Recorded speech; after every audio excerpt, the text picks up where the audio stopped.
So, good afternoon mga bossing. Good afternoon, good morning, good evening, kung anong oras man ninyo ito pinapanood. So, itong transaction na to, medyo kakaiba to sa lahat ng transaction ko. Kasi itong client na na-encounter ko is, sa lahat ng sinend ko sa kanyang pictures, tapos may napanood siya na previous video ko, yun ang nagustuhan niya. Which is, yung unit ko mismo. Okay? Yung akin mismo to, akong gumagamit nito. Ngayon, talagang in-insist ni Bossing na ito talaga yung gusto niya. Sabi ko, Bossing, kasi nabihisan ko na yan na nalagyan ko na siya ng mga accessories. Sige, basta presyohan mo na. Yan talagang gusto ko. So, dumating yung time na sabi ko, Bossing, mag-charge muna ako, iisip-isip muna ako kung ibebenta ko siya. Kasi bago pa mag-message sa akin si Bossing, siguro mga several weeks ago, nag-iisip na ako kung kasi gusto ko talaga ng gusto ko siyang palitan bilang personal unit ko. Bakit? Ang issue ko lang dito sa unit na to, mabigat siya tapos mahaba.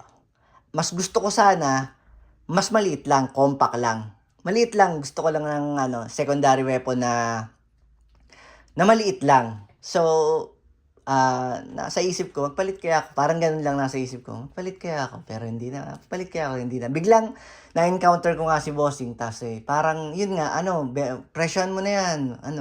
Ganyan. So, mga ilang oras ako nag-isip, tapos hanggang dumating yung time na napag-align namin yung presyo namin kasi nga used naman na siya, nagamit ko na siya. Although hindi siya waso, hindi ko naman siya ginamit ng as in mga nakailang putok lang ako. Ginagamit ko lang siya sa practical shooting. Okay?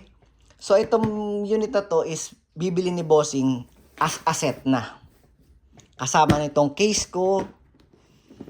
Tapos meron na siyang dalawang magazine.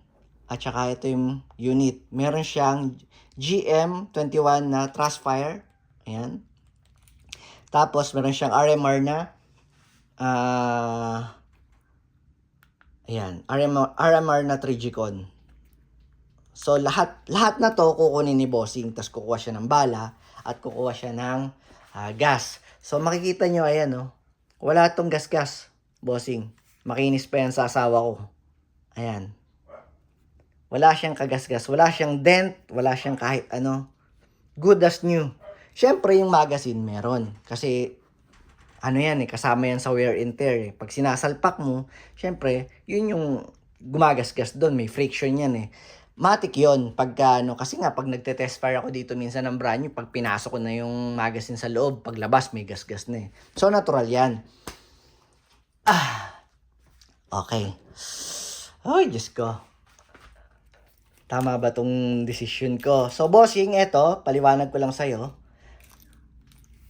Eto ay micro USB ang charger niya. Ayan. So, may indicator yan.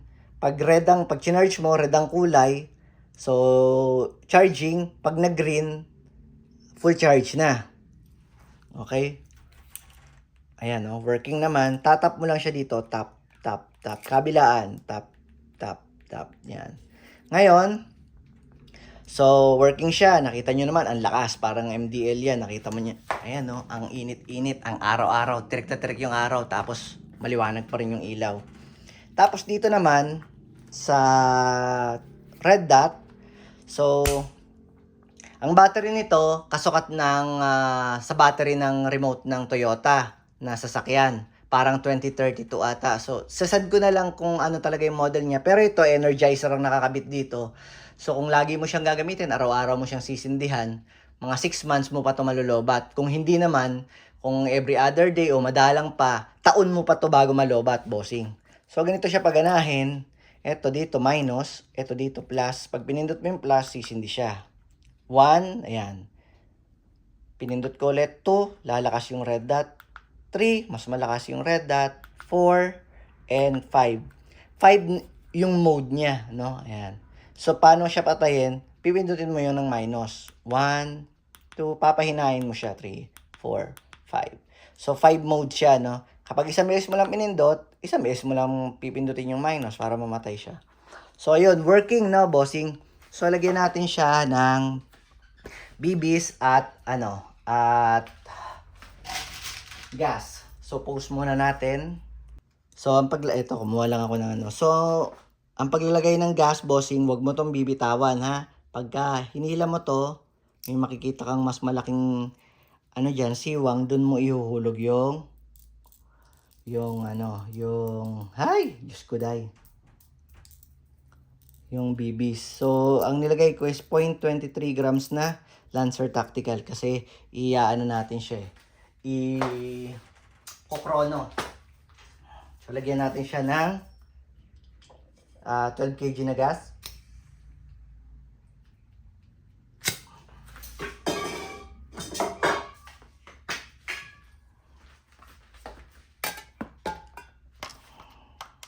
Sindihan natin yung krono. So shout out kay bossing ito. Si Gwentot. Gwentot. Si Gwentot. Si Wendy. Ito, dito ko siya isasend eh. Carreon ng San Mateo, Isabela. O, ayan. Bossing, ito na. Ayaw mo ng iba. Diyos ko po. Gusto ni bossing, wala na akong nagawa. So, bossing. So, malakas ang insert ng magazine, syempre. Wait lang, taas natin yung video para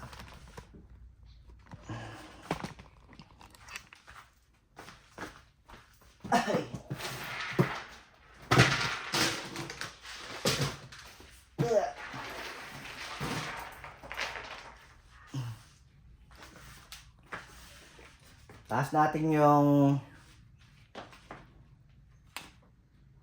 pasok natin magazine, malakas dapat. Kasa, bitaw. So, test natin.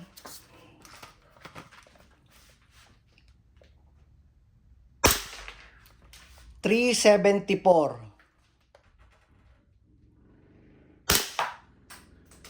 Di binasa. Ayaw basahin. 378. So, bossing, nakita mo naman. Pagpalagay na nating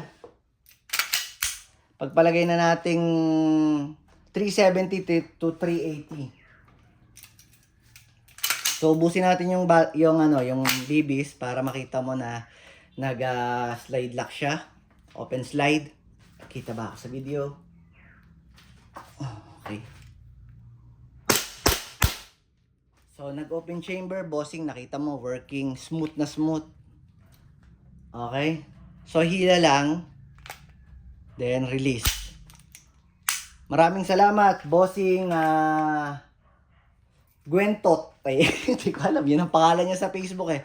Tapos, kung may mga nagtatanong, syempre may mga nauubusan ng unit. Meron po akong dalawa ditong Glock 17 na ENC. Sila po ay demo unit ko dito pag may pumupunta dito sa bahay. Pa-testing naman kami ng kung paano yung feeling ng gas blowback. So sila, dalawa kasi yung demo unit ko dito. Isa to, CNC na Glock 17 na